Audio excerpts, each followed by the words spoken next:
Alhamdulillah nahmaduhu wa nasta'inuhu wa nastaghfiruh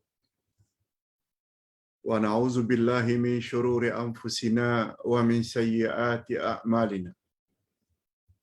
May yahdihillahu fala mudilla lahu wa may yudlil fala hadiya lahu. Asyhadu an la ilaha illallah wahdahu la syarika lahu wa asyhadu anna Muhammadan abduhu wa rasuluh la nabiyya ba'dah. Allahumma salli wa sallim ala nabiyyina Muhammad wa ala alihi wa sahbihi ajma'in, amma ba'd. Hadirin dan hadirat serta para pemirsa yang saya hormati, Assalamualaikum warahmatullahi wabarakatuh. Alhamdulillah, kita bersyukur kehadirat Allah Azza wa Jalla. Kita saat ini berada pada hari yang kedua puasa Ramadan tahun 1443. Kita berdoa mudah-mudahan puasa Ramadan kali ini dapat kita teruskan dengan lebih sempurna dan diberi oleh Allah kesehatan.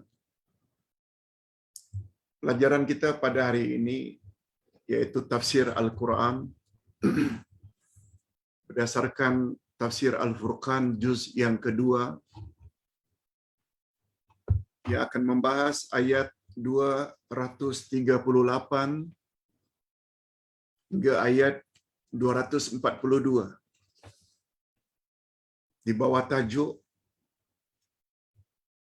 kewajiban memelihara salat dan wasiat suami menjelang mati. Tadi ada dua topik pada petang ini, ada dua topik. Pertama, kewajiban menjaga salat. Satu.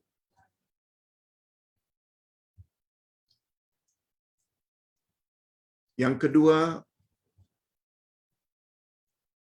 anjuran dari agama agar suami bila terasa akan meninggal dunia hendaklah berwasiat untuk istrinya. Okey. Insya-Allah kuliah kita petang ini hanya 1 jam saja. Itu pun terdiri dari 2 sesi. Sesi pertama tafsiran tentang 2 topik tadi. Dan bahagian akhir kita akan menjawab beberapa soalan yang datang.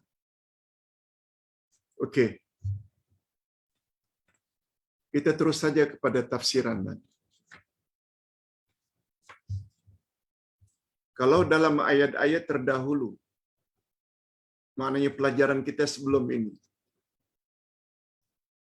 Allah Subhanahu wa taala telah menerangkan hukum hakam berkenaan tentang talak, hak dan kewajiban suami isteri, peranan wali dan penyusuan anak. Itu telah kita bahas sebelum ini. Dalam ayat-ayat tersebut Allah selalu mengakhirinya dengan peringatan kepada umat manusia bahwa Allah Maha mengetahui dan selalu memperhatikan segala tindak tanduk mereka. Allah tahu segala-galanya. Juga Allah menghendaki agar manusia menjadi hambanya yang bertakwa. Takwa dengan makna taat. Buat suruhan Allah dan jauhi larangan Allah. Lalu sangatlah tepat kalau pada ayat berikutnya Allah menjelaskan pula keutamaan ibadah salat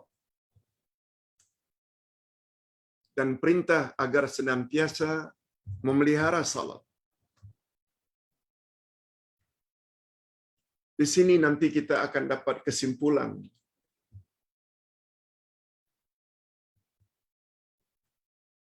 masalah talak, cerai, kewajiban suami isteri dalam rumah tangga, penyusuan anak, rupanya sangat erat dengan ibadah salat. Itu di antara rahasianya. Ayat demi ayat disusun sedemikian rupa oleh Allah Subhanahu wa taala. Ada dia punya kronologis, kesinambungan jalan cerita. Ustaz ulang sekali lagi. Kalau pada ayat-ayat terdahulu Allah Subhanahu wa taala telah menerangkan hukum hakam berkenaan tentang talak, hak dan kewajiban suami isteri, tentang peranan wali dan penyusuan anak. Setelah membahas itu semua, lalu Allah Subhanahu wa taala selingi dengan peliharalah salat. Ini memberi isyarat. Orang yang apabila memelihara salatnya, mesti orang tersebut akan jadi orang yang baik dalam mengurus rumah tangga. Perintah salat ni bukan hanya terhadap lelaki ya, suami, tapi juga terhadap isteri. Bila mereka dapat melakukan salat dengan sempurna, automatically mereka akan jadi suami yang bertanggungjawab.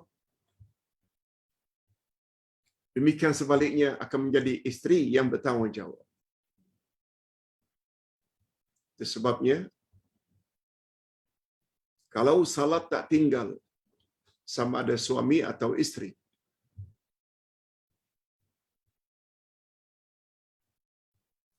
rumah tangga senantiasa tidak aman, tidak tenteram. Masing-masing tidak menjalankan tanggungjawab, sama ada suami terhadap isteri atau isteri terhadap suami, itu memberi isyarat salatnya tak sempurna. Itu dia punya pengajaran atau hikmah. Mengapa setelah masalah talak, penyusuan, pewalian, tanggungjawab suami isteri diselingi dengan arahan agar memelihara salat.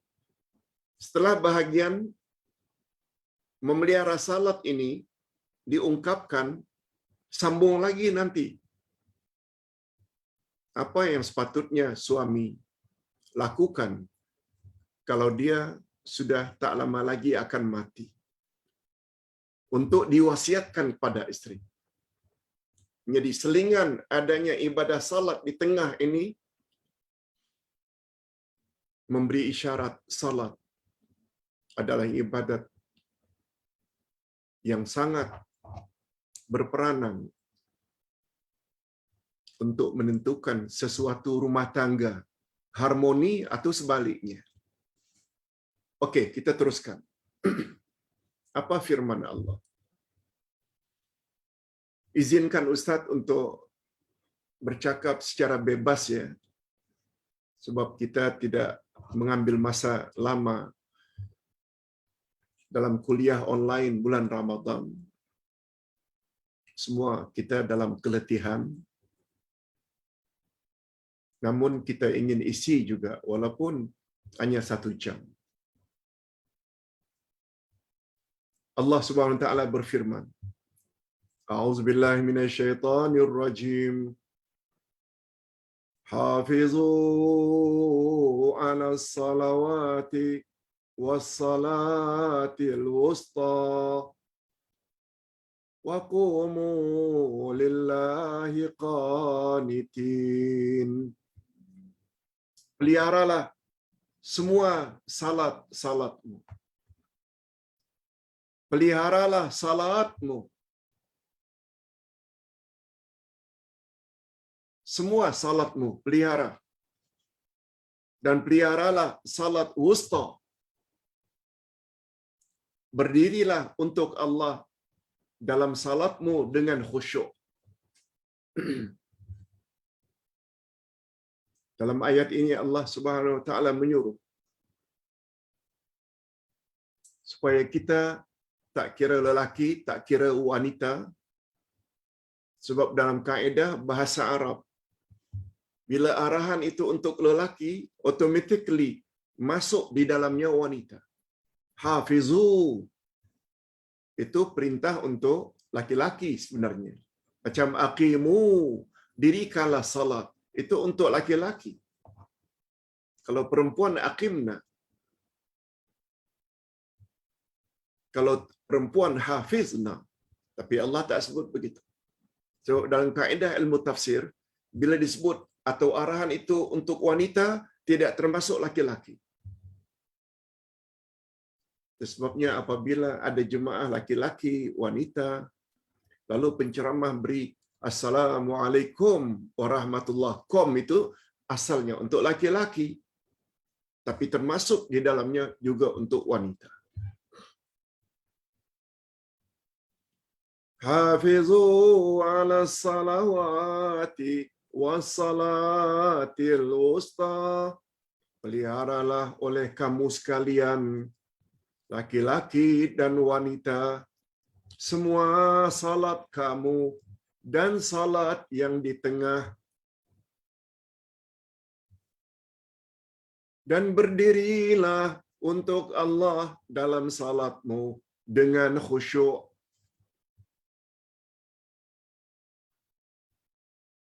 Semua kita tahu salat yang diwajibkan ada 5.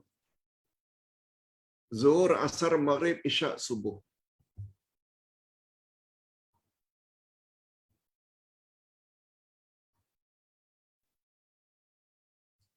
Timbul pertanyaan, mengapa Nabi tambah lagi dengan salatil wusta dan salat yang di tengah? Sehingga para sahabat bertanya, ya Rasulullah, apa itu salat yang di tengah? Nabi jawab, salat asar. Setengah riwayat pula mengatakan salat subuh. Ada 2 riwayat.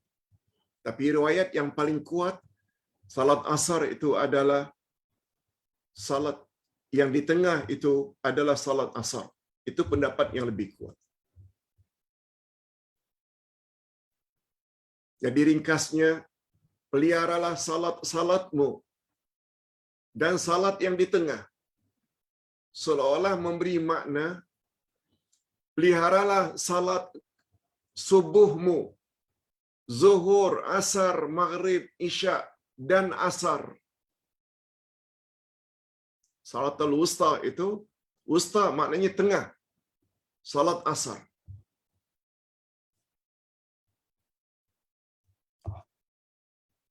Rupanya salat asar ini adalah salat yang sangat penting. Karena pada saat inilah banyak orang yang lalai. Ada pula yang mengatakan, karena waktu asar inilah pergantian malaikat siang dan malaikat malam. Sebagaimana juga waktu subuh. Dan Allah Subhanahu wa taala ikuti dengan berdirilah dengan khusyuk ketika salat. Sedikit penjelasan. Dalam kaedah bahasa Arab, dalam kaedah ilmu tafsir, bila yang menyambung itu adalah bahagian daripada yang disambung, maka faedah penyambungan itu menunjukkan dialah yang paling penting. Ustaz buat contoh. Tanazzalul malaikatu war-ruhu fiha biizni rabbihim min kulli amr. Pada malam Lailatul Qadar turunlah malaikat-malaikat dan roh di sini dengan makna Jibril, dengan izin Tuhan mereka. Mengapa setelah disebut malaikat disebut pula Jibril, padahal Jibril itu sebahagian dari malaikat? Jawabnya, Karena Jibril adalah malaikat yang paling penting. Itu jawaban. Itu sebabnya tidak menafsirkan Quran kita perlu tahu kaedah bahasa Arab, kaedah ilmu tafsir. Iyyaka na'budu wa iyyaka nasta'in. Hanya kepada Engkau kami beribadat dan hanya kepada Engkau kami berdoa. Padahal doa juga adalah ibadat.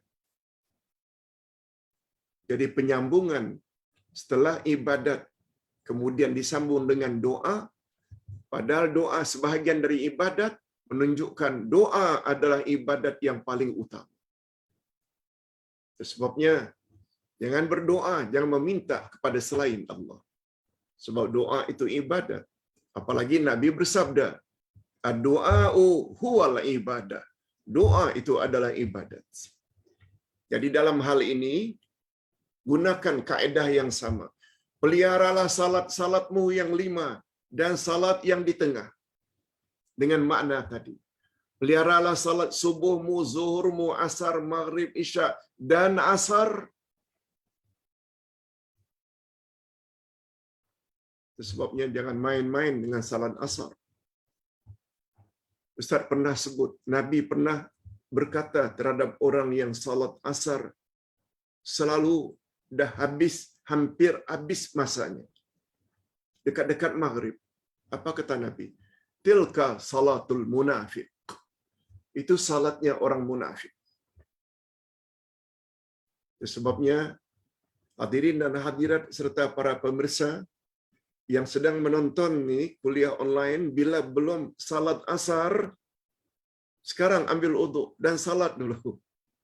Jangan dilewatkan.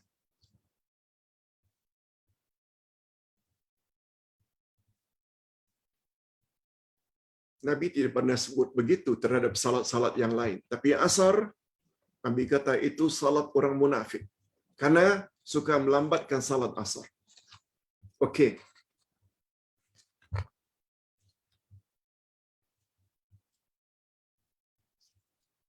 Di dalam salat kita tidak boleh melakukan perkara-perkara yang tak ada kaitannya dengan salat. Seperti umpamanya dalam salat kita berbual-bual. No, tak boleh. Itu sebabnya dalam salat kita tidak boleh menggunakan bahasa selain bahasa Arab. Allahu Akbar. Mesti Arab. Tak boleh diterjemahkan. Allah Maha Besar. Allah gadang, kata orang Minangkabau. Allah gede, kata orang Jawa. Allah besar, kata sesetengah orang di Malaysia. Tak boleh. Mesti bahasa Arab. Minta pun mesti dalam bahasa Arab. Kalau tak boleh, dah bahasa sendiri hanya dalam hati. Tak boleh diucap. Sebabnya Nabi Muhammad sallallahu alaihi wasallam pernah bersabda dalam hadis sahih riwayat Imam Muslim, "Inna hadhihi salat la yasluhu fiha syai'un min kalamin nas. Innama hiya tasbih wa takbir wa zikrullah." Sesungguhnya salat tidak patut bercampur di dalamnya dengan perkataan manusia. Tak boleh. Salat itu ada tasbih, takbir dan zikir.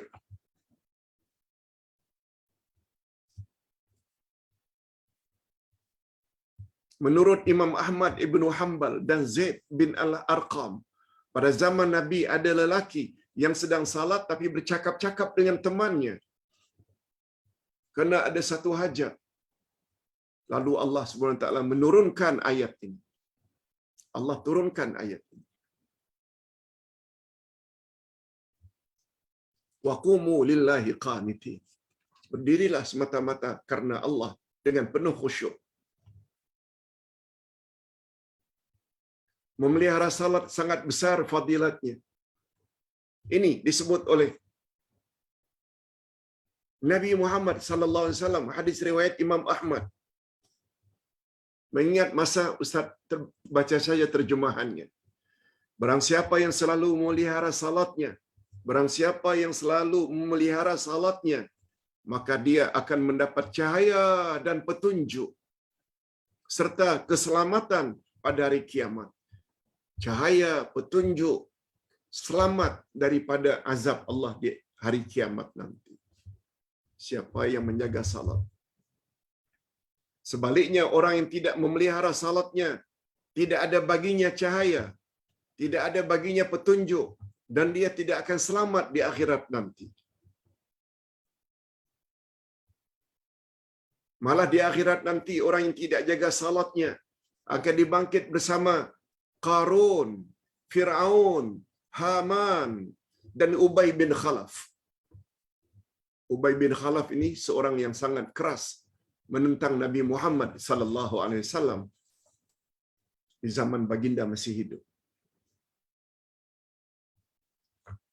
Okey, itu tentang betapa perlunya kita menjaga salat.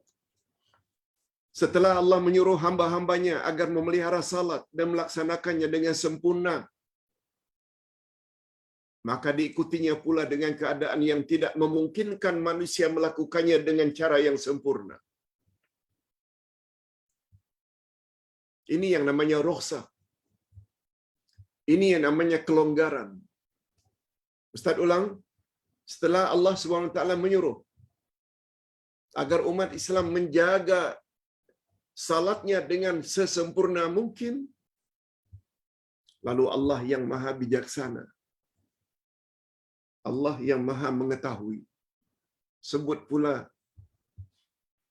kemungkinan-kemungkinan atau kebarangkalian keadaan manusia ketika itu tidak mampu melakukan salat dengan sempurna. Umpamanya dalam pesawat, umpamanya dalam kereta api, umpamanya sedang menaiki onta, kuda, atau keledai,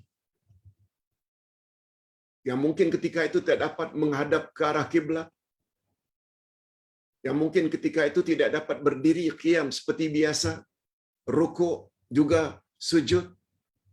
Apa kata Allah? Fa in khiftum farijalan aw rukbana. Jika kamu dalam keadaan takut atau bahaya seperti dalam peperangan, maka salatlah sambil berjalan atau sambil naik kenderaan. Allahu Akbar.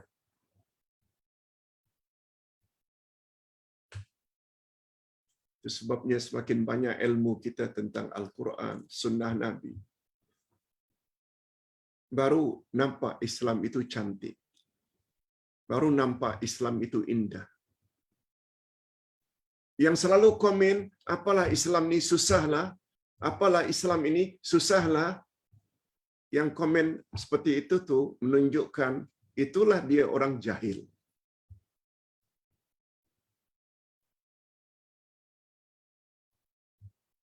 Mengapa Pak Ustaz? Sebab selama ini yang dia belajar itu hanya azimah. Azimah. Apa Pak Ustaz azimah? Azimah maknanya hukum asal. Lawannya rukhsah, hukum kelonggaran. Azimah, rukhsah.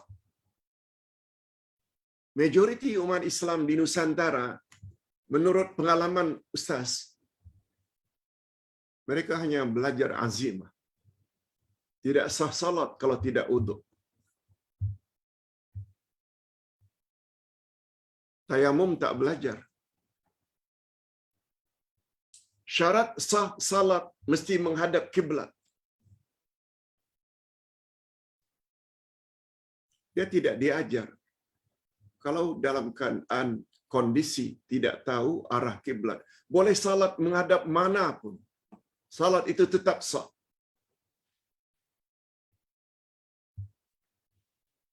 Kalau salat tidak dapat berdiri untuk salat fardu, boleh duduk.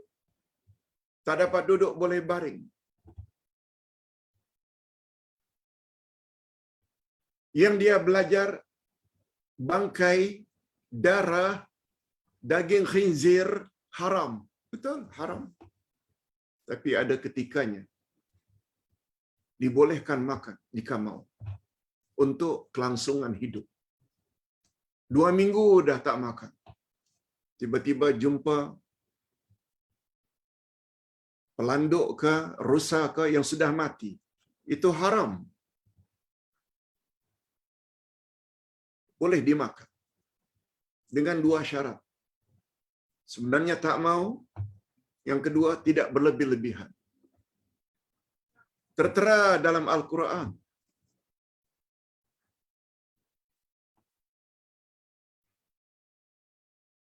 Di sinilah bahayanya bila Quran hanya dibaca, lancar, tajwid, Masya Allah, tambah tarannum lagi. Tapi tak faham. Tak dapat ambil hukum. Tafsir tidak dipelajari. Yang dipelajari tentang Quran hanya tajwid saja. Minta maaf, kalau Ustaz suka sebut perkara ini, sekedar untuk memberi semangat. Belajar. Okey.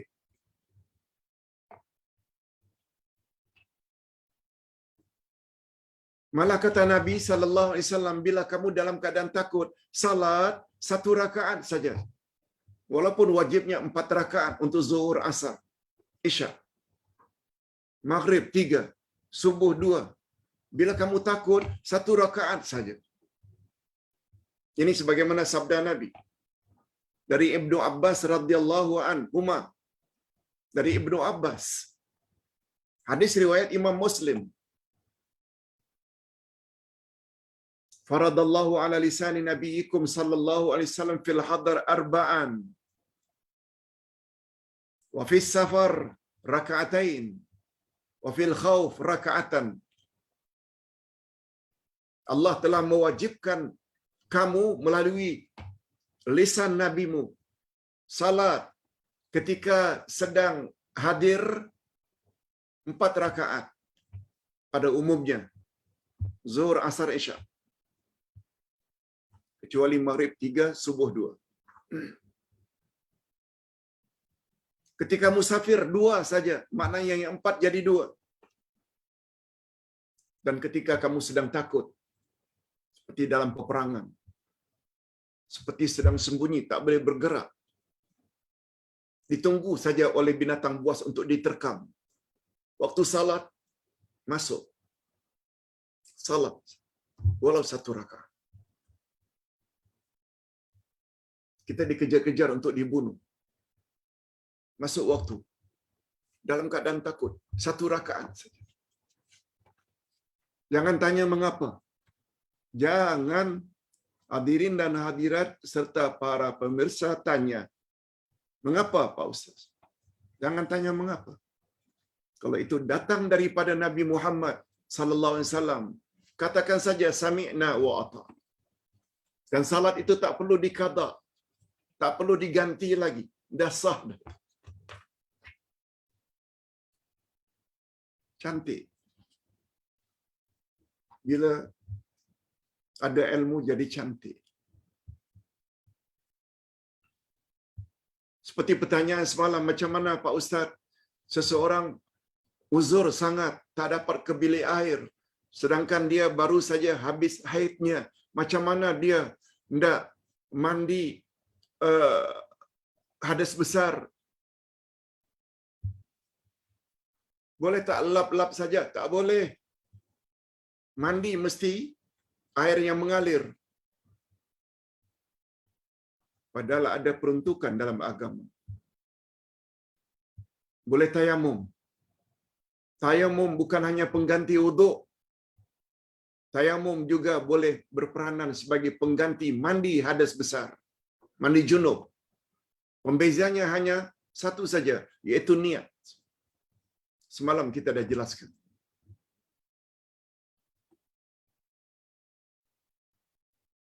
Namun demikian, apa kata Allah? Bila kamu dalam kondisi yang aman, bila kamu sudah berada di dalam keadaan yang aman, tidak takut lagi, tidak musafir lagi, sudah sampai ke destinasi, sudah balik kampung dah, hendaklah kamu buat sebagaimana sedia kala. Ini ayatnya. فَإِذَا أَمِنْتُمْ فَاذْكُرُوا اللَّهَ كَمَا عَلَّمَكُم مَّا لَمْ تَكُونُوا تَعْلَمُونَ. Kemudian apabila kamu telah aman, maknanya tidak takut lagi, tidak musafir lagi, maka sebutlah Allah dengan makna salatlah kamu sebagaimana Allah telah mengajarkan kepada kamu apa-apa yang belum kamu ketahui. Maksudnya, jika keadaan sudah aman, tidak takut, maka hendaklah kita melakukan salat tersebut dengan cara yang sempurna sebagaimana sedia kala. Takbirnya, qiyamnya, rukuknya, i'tidalnya, sujud di atas 7 anggota, menghadap ke arah kiblat dengan pakaian yang lengkap sempurna, pakai telekung lagi. Tapi dalam musafir tak payah bawa telekung, sebab syarat sah salat menutup aurat. Tidak ada dalam kitab-kitab yang disebut telekung itu, tak ada. Cara berpakaian orang India lain, cara berpakaian orang Sudan lain, cara berpakaian orang-orang dari Lebanon lain, cara orang berpakaian Arab Saudi lain untuk wanitanya. Selagi seluruh badan tertutup kecuali muka dan tangan, salatlah. Walaupun tidak pakai telekung. Jangan dipersulit. Agama Islam jangan dipersulit. Ditambah-tambah pula syaratnya mesti begini, mesti begini. Itu sebabnya Ustaz selalu kata, Islam itu agama dalil. Islam rujukan utamanya Quran dan Sunnah. Bukan nenek moyang. Bukan. Islam bukan agama nenek moyang. Sehingga sedikit-sedikit referensinya, rujukannya, nenek moyang cakap, nenek moyang buat, nenek moyang kata. No. Islam, apa yang Allah kata, apa yang Rasul kata. Hanya dengan cara begitu, kita tidak akan sesat selama-lamanya. Hadis sahih dalam kitab Al-Muwatta oleh Imam Malik. Nabi bersabda, aku tinggalkan 2 pedoman untukmu, wahai umat. Selagi kamu berpegang teguh, kamu tidak akan sesat selama-lamanya. Quran dan Sunnahku. Senang. Dan Islam akhirnya menjadi mudah. Jadi tidak ada istilah. Bagaimana istilah orang-orang kita, oh, balik Mekah karena kita dalam pesawat, buat sajalah salat hormat waktu. Tak pernah datang dari Nabi adanya istilah salat hormat waktu.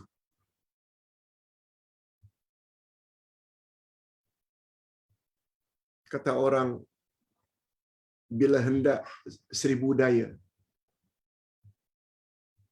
bila tak hendak 1000 helah. Dah tahu di pesawat tidak ada air yang banyak, janganlah beruduk dengan air yang banyak. Cukup dengan 1 botol. Seperti ini, sudah cukup uduk dah. Gunakan spray muka 2-3 kali, kemudian ratakan, spray tangan dari siku ke bawah. Pokoknya air itu mengalir, ratakan. Spray lagi, setengah botol, tak habis. Kalau susah, bawa debu tanah yang suci untuk tayamum. Tak menghadap kiblat, no problem.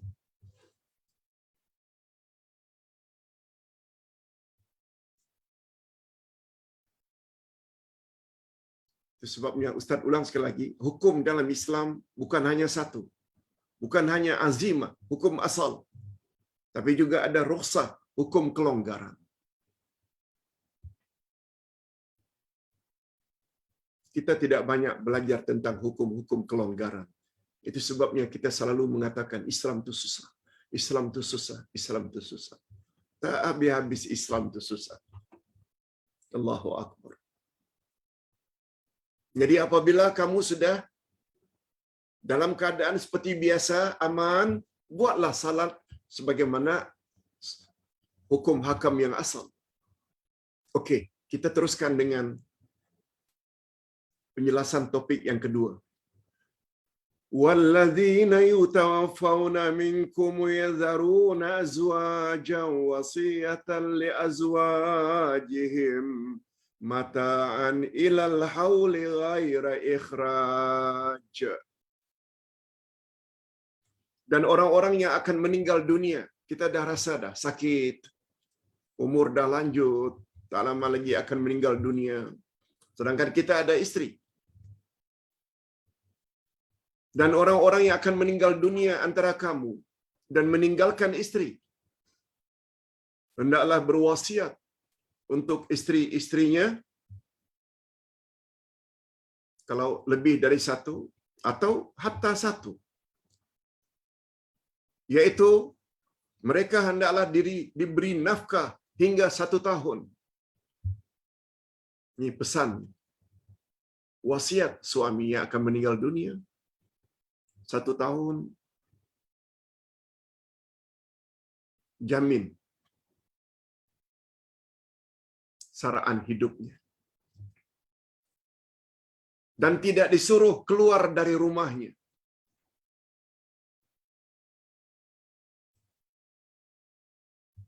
Apalagi rumah selama ini sama dengan bapak mertua, rumah bapak mertua, mak mertua. Jangan keluar selama 1 tahun. Beri dia saraan hidup. Wasiat suami.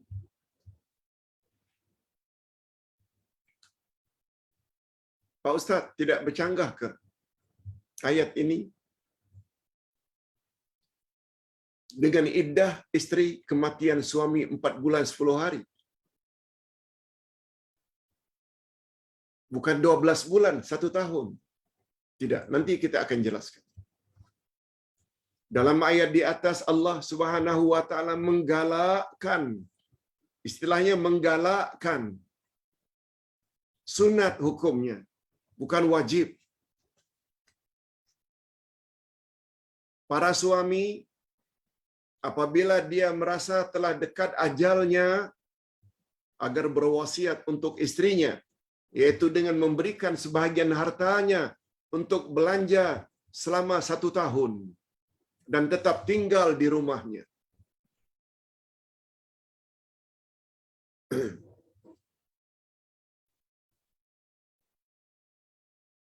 Ini jawabannya. Ayat 240 ini yang menyuruh suami yang merasa tidak lama lagi akan mati berwasiat dengan wasiat tadi. Ayat ini tidak bercanggah dengan ayat 2, 3, 4 sebelumnya. Tentang iddah wanita kematian suami, hendaklah menunggu atau beriddah selama 4 bulan 10 hari. Tak bercanggah. Bukankah 4 bulan 10 hari tak sama dengan 1 tahun, Pak Ustaz? Betul. Coba dengar. Ini suatu kewajiban atau kemestian. Tidak boleh keluar selama 4 bulan 10 hari, itu suatu kemestian. Kewajiban. Sedangkan ayat 240 tadi mengandungi galakan berwasiat kepada suami untuk istrinya agar menetap selama 1 tahun di dalam rumahnya dan ditanggung perbelanjaannya. Ini hanya anjuran sunat, bukan suatu kewajiban. Itu dia penyelesaiannya. Sebaiknya, kalau tak buat tak apa. Di situ jawabannya. Ini galakan dari Allah. Kasihan istri.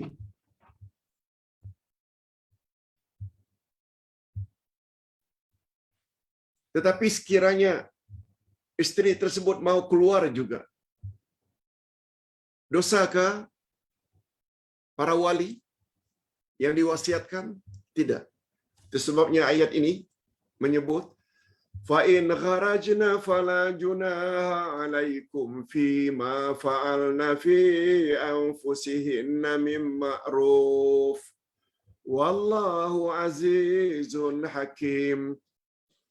Akan tetapi jika mereka pindah sendiri, istri yang ditinggalkan itu mau pindah, tak mau tinggal di rumah sebagaimana yang diwasiatkan, maka tidak ada dosa bagimu, hei para wali dan para waris dari suami yang meninggal. Tidak dosa untuk membiarkan mereka berbuat yang ma'ruf, membuat perkara yang baik terhadap diri mereka. Dan Allah Maha Perkasa, lagi Maha Bijaksana. Apa tafsirannya, Pak Ustaz? Ayat ini menjelaskan bahawa keluarga suami yang menerima wasiat tidak berdosa sekiranya wanita tersebut mengambil keputusan untuk keluar dari rumahnya setelah 1 tahun untuk melakukan sesuatu yang ma'ruf terhadap dirinya. Umpamanya, untuk muncul di tengah-tengah masyarakat. Sebab iddahnya dah habis dah 4 bulan 10 hari.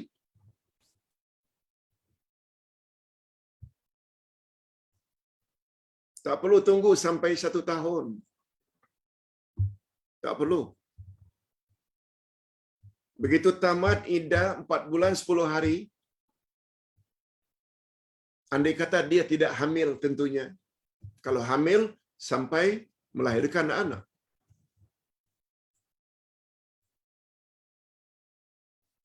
Dia boleh untuk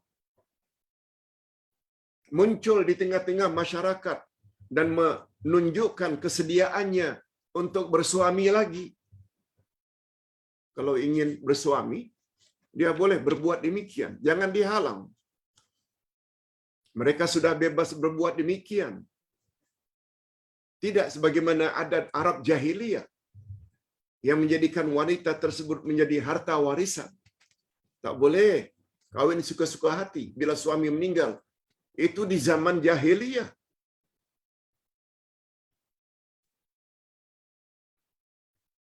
Wanita tersebut sudah ada hak terhadap dirinya sendiri. Malah dia tidak perlu tertakluk pada wali. Walaupun kalau dia nak nikah mesti ada wali. Sebab Nabi SAW bersabda, As-sayyibu balu ahaqqu binafsiha min waliha. Balu adalah lebih berhak terhadap dirinya daripada walinya. Jadi walinya tidak boleh menghalang kalau dia ingin kahwin lagi. Walaupun ketika kahwin perlu kepada wali. Sebab Nabi bersabda, la nikaha illa biwaliyin wa syahidai adlin. Tidak sah suatu perkahwinan tanpa wali, tanpa 2 saksi. Itu suatu kemestian. Tapi kalau ada keinginan dia untuk kahwin lagi, wali tidak berhak untuk menghalang. Kemudian Allah sebut juga tentang wanita yang ditalakkan. Mereka layak untuk mendapat mut'ah, iaitu hadiah. Ini ayatnya. Walil mutallaqati mata'um bil ma'ruf haqqan 'alal muttaqin.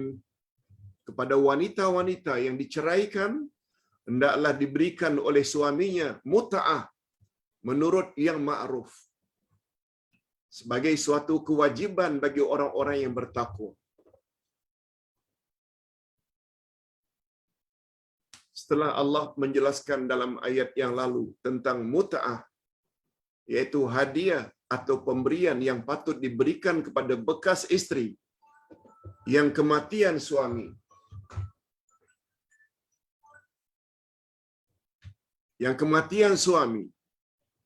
maka berikut ini pula Allah Subhanahu wa taala menjelaskan tentang mut'ah untuk semua wanita yang diceraikan secara umum.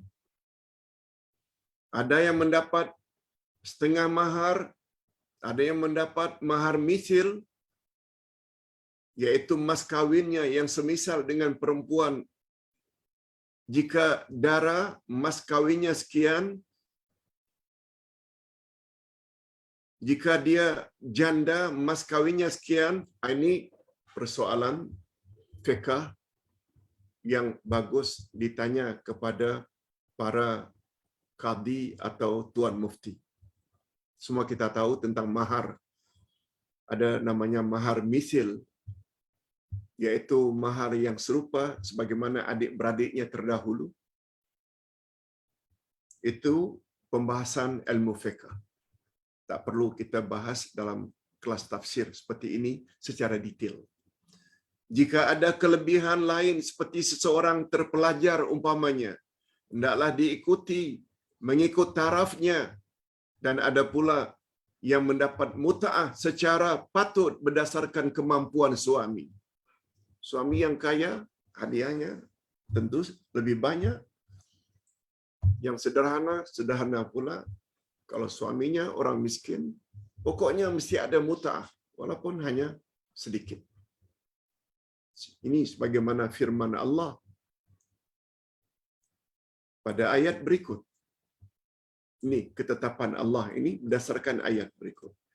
Kadzalika yubayyinullahu lakum ayatihi la'allakum ta'qilun. Demikianlah Allah menerangkan kepadamu ayat-ayatnya atau hukum-hukumnya supaya kamu memahaminya. Hadirin dan hadirat, sudah menjadi sunnah Allah, yaitu ketetapan Allah. Apa dia, Pak Ustaz? Ketetapan Allah apa dia? Untuk menjelaskan hukum hakamnya dengan terang.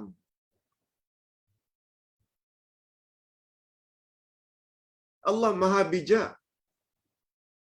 Allah bukan bodoh. Sudah menjadi sunnatullah. Hak Allah. Kewajiban Allah. Kalau boleh kita gunakan istilah itu. Untuk menerangkan hukum hakamnya dengan clear, jelas. Itu sebabnya pendakwah-pendakwah barulah layak dikatakan pewaris Nabi, penerus tugas Nabi. Dalam berdakwah, dia mesti menyampaikan Islam dengan jelas, clear, bersama dalil Quran dan hadis yang sahih. Sunnatullah.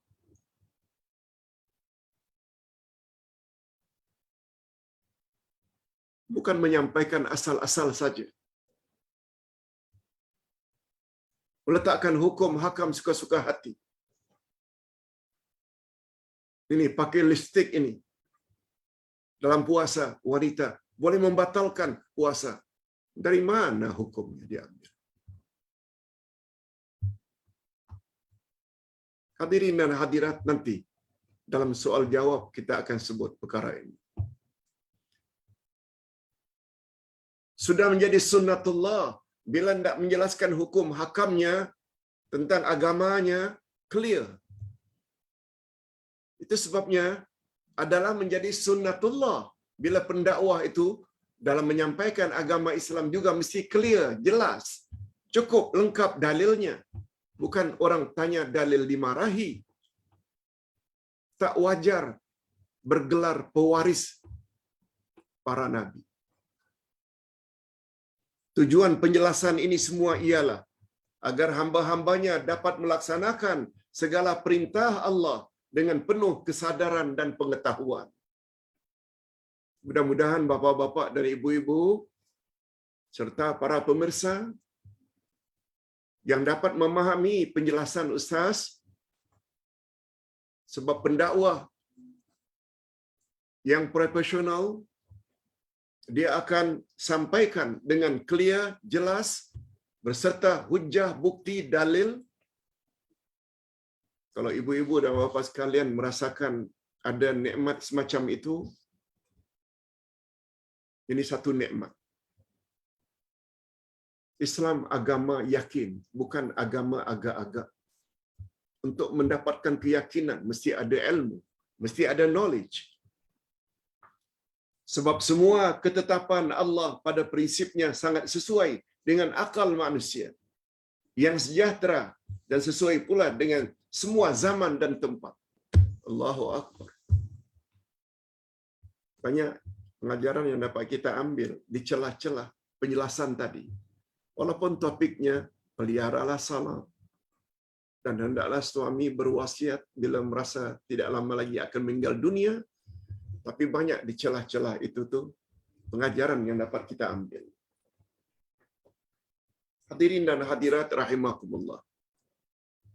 Berikut ini Ustaz akan jawab beberapa pertanyaan yang mampu Ustaz jawab. Pertama sekali, Pak Ustaz,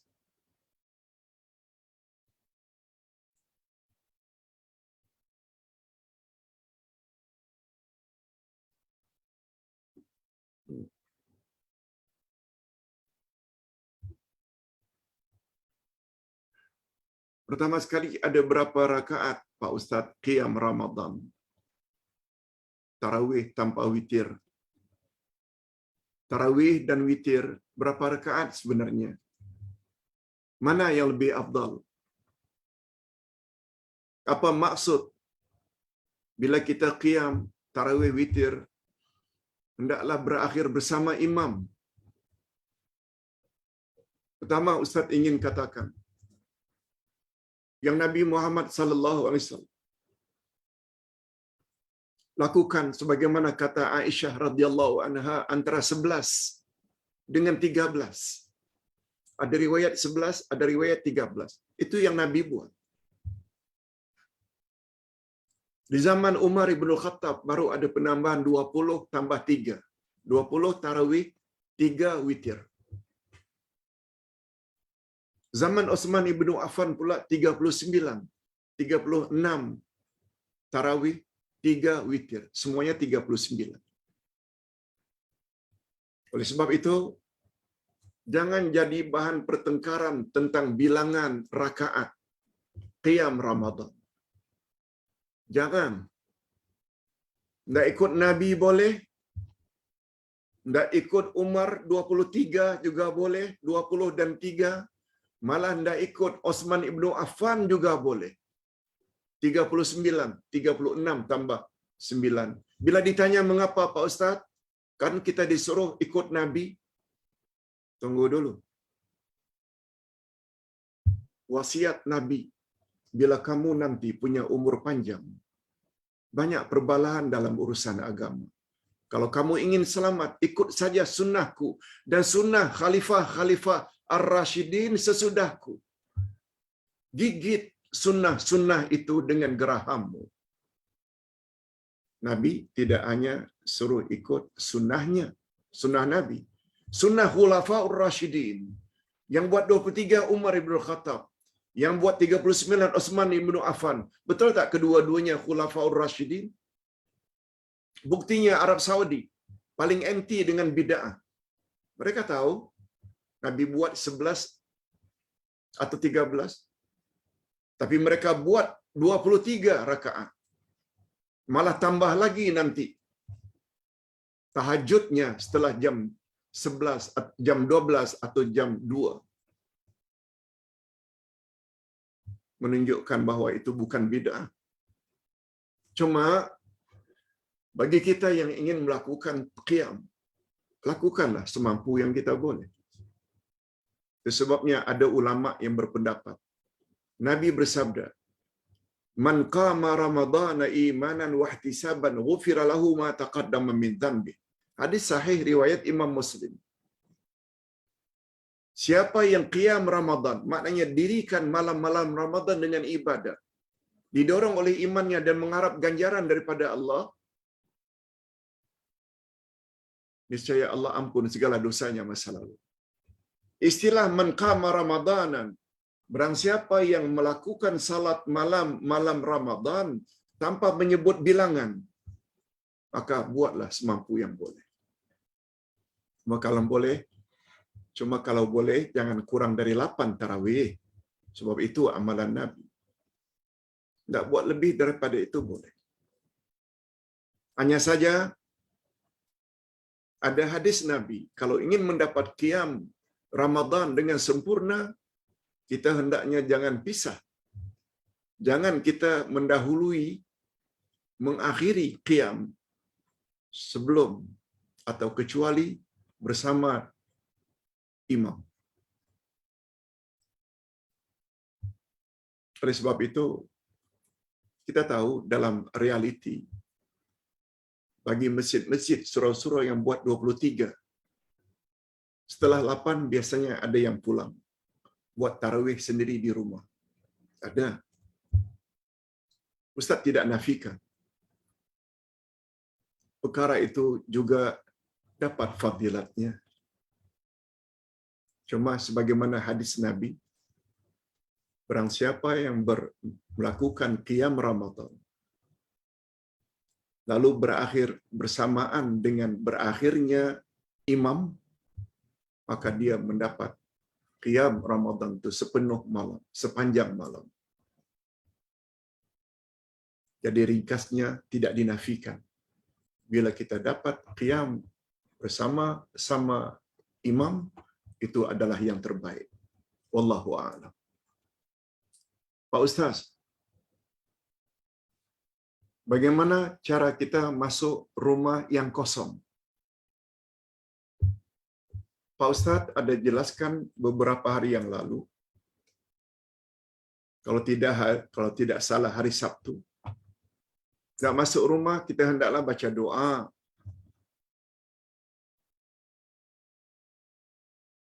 Kemudian kita hendaklah baca salam.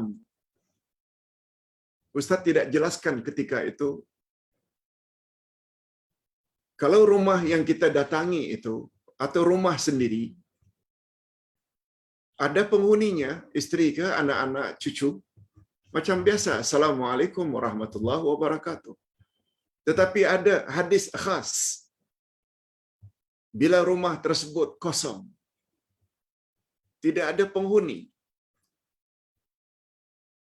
sama ada rumah itu ditinggal lama, atau balik rumah itu kosong, penghuni rumah semuanya di luar, salam yang diajar oleh Nabi sallallahu alaihi wasallam ialah Assalamu alayna wa ala ibadillahi salihin. Selamat sejahtera untuk kami, juga selamat sejahtera untuk hamba-hambamu yang saleh. Itu cara memberi salam ketika akan masuk rumah yang di dalamnya tidak ada penghuni. Bukan Assalamualaikum warahmatullahi wabarakatuh. Selamat sejahtera untuk kamu sekalian. Kamu siapa? Tak ada orang di dalam rumah. Oleh sebab itu, salamnya macam yang kita baca ketika tahiyat akhir atau tahiyat awal. Assalamu alayna wa ala ibadillahi salihin. Titik sampai di situ. Selamat sejahtera untuk kami dan juga selamat sejahtera untuk hamba-hambamu yang saleh. Yes. Ini pertanyaan dari Indonesia, dari saudara Lukman di Kerawang, Jawa Barat. Yang ketiga, bila witir bersama imam, boleh tak kita witir lagi nanti? Apabila bangkit untuk sahur. Kita dah sebut.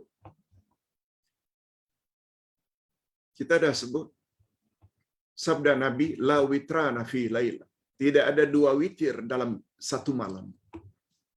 Oleh sebab itu, apabila kita bersama imam witir, nanti bangun untuk sahur, salat boleh. Tapi 2 rakaat, 2 rakaat, 2 rakaat, 2 rakaat, tanpa diakhiri dengan witir. Itu penjelasan Ustaz. Pak Ustaz, betul ke wanita yang pakai gencu, lipstick, dapat membatalkan puasa? Ustaz, dikirim satu video seorang ustazah dalam durasi lebih kurang 2 minit, ada menyebut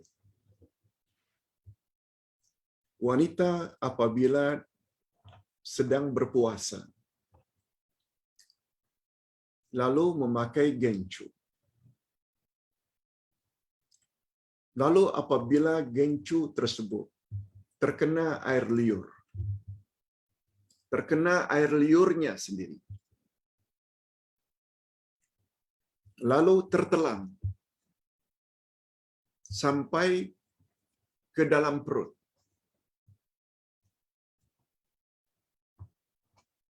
batal puasanya. Beliau tidak membawa mana-mana hadis dari sabda Nabi. Hanya membaca kitab pandangan salah seorang ulama.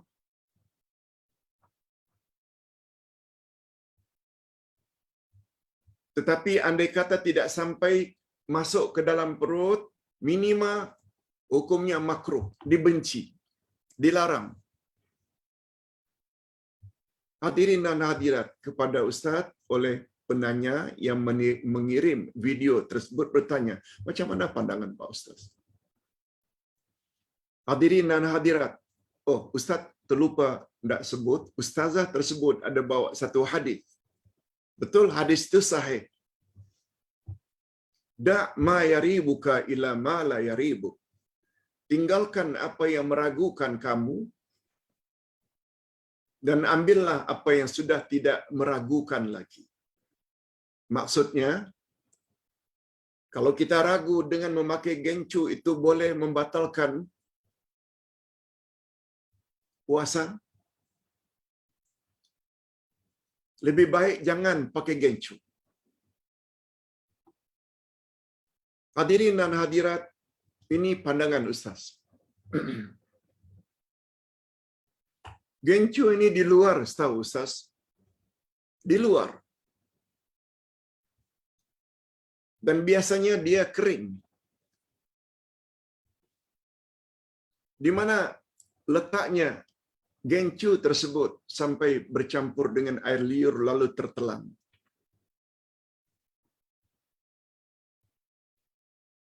Bagi pandangan Uday pribadi, mungkin ada yang setuju, mungkin ada yang tidak setuju, bahwa memakai gencu tidaklah membatalkan puasa. Lainlah halnya sengaja dikeluarkan lidah, diletakkan air liur pada gencu tersebut, kemudian air liur bercampur gencu tersebut ditelan dengan sengaja, itu baru batal. Tapi dalam kehidupan sehari-hari tak ada orang buat macam itu.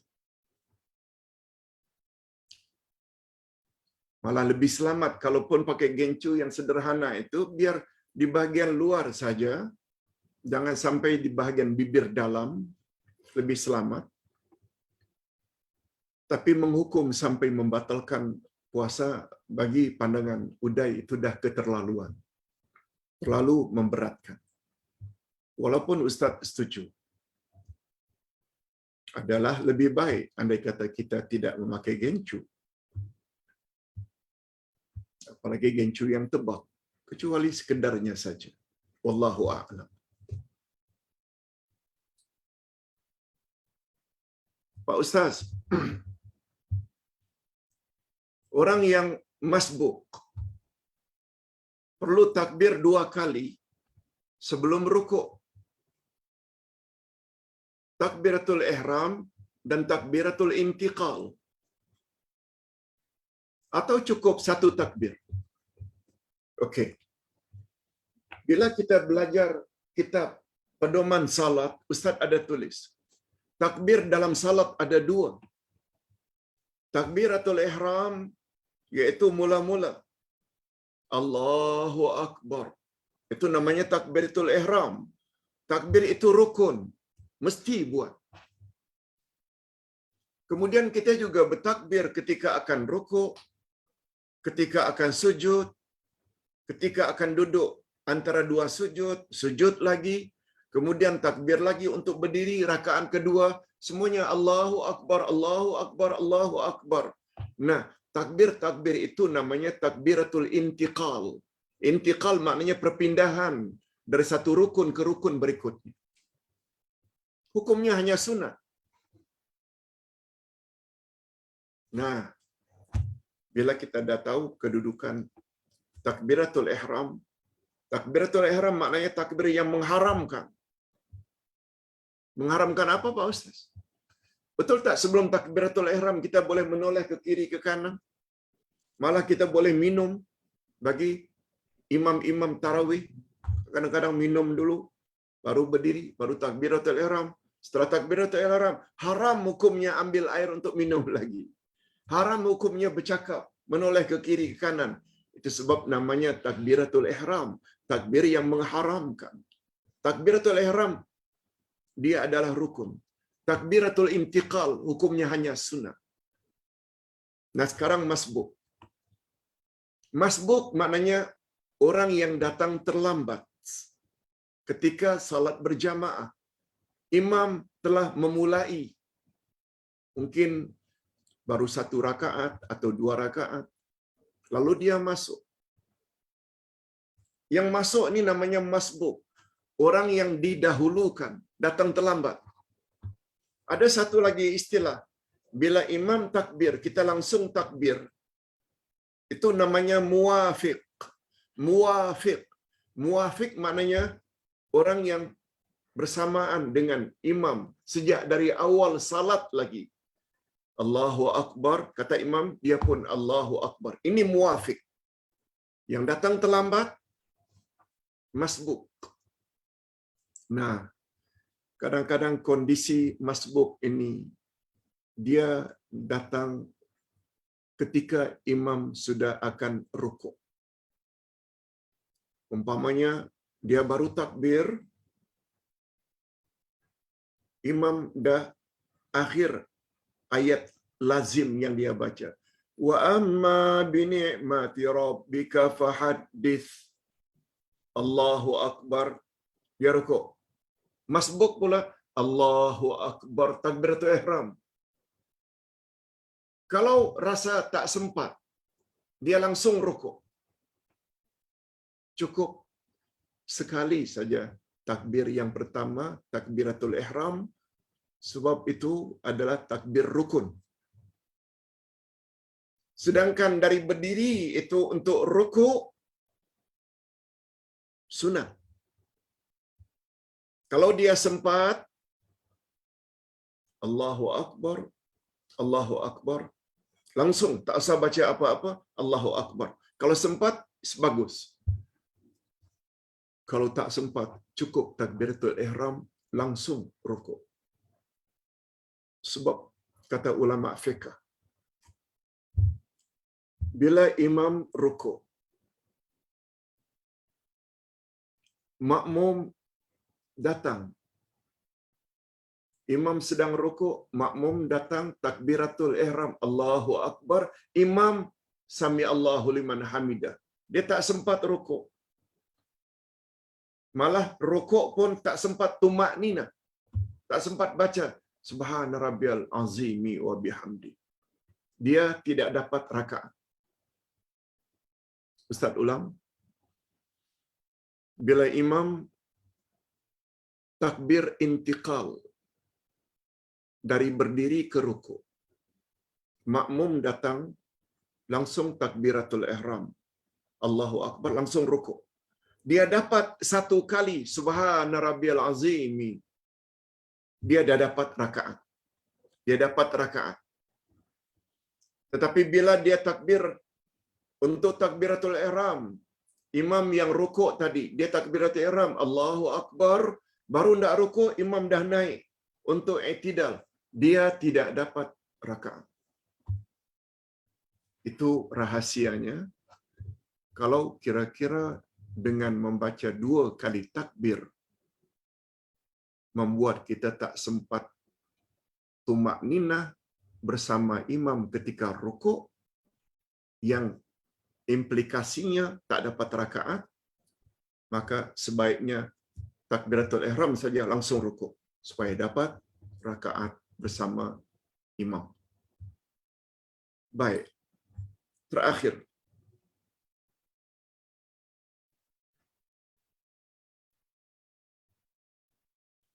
hadirin dan hadirat rahimakumullah. Terakhir, Pak Ustaz, apa maksud keluarkan daku daripadanya? Yang ditanya ini adalah ayat Quran dalam bentuk doa. Wa qur rabbi adkhilni mudkhala sidqin wa akhrijni mukhraja sidq waj'al li min ladunka sultanan nasira. Allah mengajar supaya kita berdoa. Ya Allah, masukkanlah daku ke dalam tempat masuk yang baik. Tempat masuk yang benar. Dan keluarkan aku ke tempat keluar yang benar. Rabbi adkhilni mudkhala sidqin wa akhrijni mukhraja sidqin.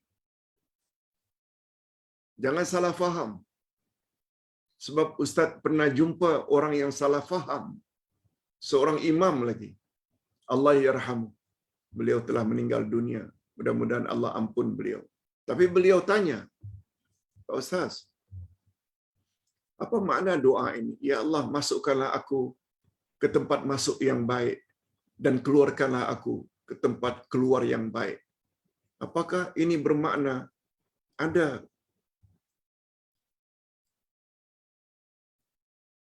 yang namanya keluar Islam dengan baik?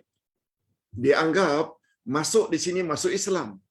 Keluar pula keluar yang baik. Apakah masuk Islam masuk yang baik, keluar Islam itu keluar yang baik? Ustaz jawab, Pak Imam, bukan itu tafsiran ayat. Tafsiran ayat, ya Allah, masukkanlah aku ke tempat masuk yang baik. Maksudnya masuk kubur.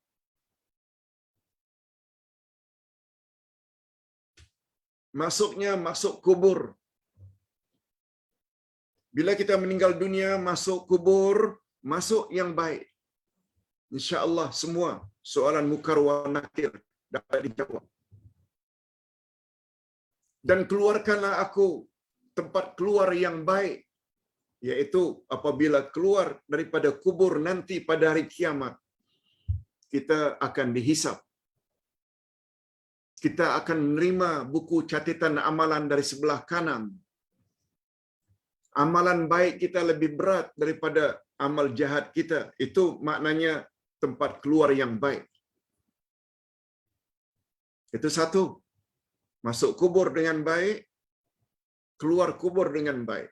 Makna satu lagi. Masukkanlah aku ke tempat masuk yang benar dan keluarlah aku dari tempat yang benar. Ia membawa makna keluar masuknya Nabi dengan baik. Keluar Nabi dari Mekah menuju ke Madinah untuk hijrah. Itu adalah keluar yang baik. Dan masuknya Nabi ke kota Madinah. Ya akhirnya Madinah menjadi negara Islam yang leadernya Nabi Muhammad, itu juga adalah tempat masuk yang baik. Keluar dari Mekah, keluar yang baik. Masuk ke dalam Madinah, itu juga masuk yang baik. Bukan masuk Islam dengan baik, keluar Islam dengan baik. Tak ada. Keluar Islam hukumnya murtad. Mudah-mudahan segala penjelasan kita ini ada jugalah manfaatnya. Kita akhiri dengan doa. Alhamdulillah Rabbil Alamin. Wassalatu wassalamu ala asyrafil anbiya wal mursalin wa ala alihi wa sahbihi ajma'in. Rabbana ighfir lana dzunubana wa liwalidina warhamhum kama rabbawna shighara. Rabbana hab lana min azwajina wa dzurriyyatina qurrata a'yun waj'alna lil muttaqina imama. Ya Allah, ya Tuhan kami, ampunilah dosa kami dan dosa kedua ibu bapa kami, dan berilah mereka ampunan-Mu ya Allah, rahmat-Mu ya Allah, sebagaimana mereka telah didik kami sejak dari kecil. Ya Allah, berilah kami pasangan hidup dan zuriat keturunan yang menyedapkan pandangan mata dan hati kami, dan jadikanlah kami pemimpin bagi orang-orang yang bertakwa. Ya Allah, masukkanlah kami ke dalam golongan orang-orang yang dapat memelihara salat kami dengan baik. Sebab kesan dapat melakukan salat dengan baik, infaknya rumah tangga kami akan jadi tenteram, sebab suami isteri masing-masing akan tahu akan kewajiban mereka masing-masing, tahu hak mereka masing-masing. Oleh sebab itu, ya Allah, berilah kami ilmu agama yang mendalam, bukan saja tentang azimah hukum hakam yang asal, tetapi juga ilmu agama yang berkaitan dengan rosa atau hukum-hukum kelonggaran, sehingga kami dapat merasakan betapa indah dan cantiknya agama Islam. Ya Allah, terimalah puasa kami, terimalah doa kami, dan masukkanlah kami ke dalam golongan orang-orang yang layak mendapat Lailatul Qadar. Wassallallahu ala nabiyyina Muhammad wa ala alihi wa sahbihi ajma'in. Subhana rabbika rabbil izzati amma yasifun. Wassalamun alal mursalin. Walhamdulillah rabbil alamin. Subhanakallahumma wa bihamdik. Asyhadu an la ilaha illa anta astaghfiruka wa atubu ilaik. Assalamualaikum warahmatullahi wabarakatuh.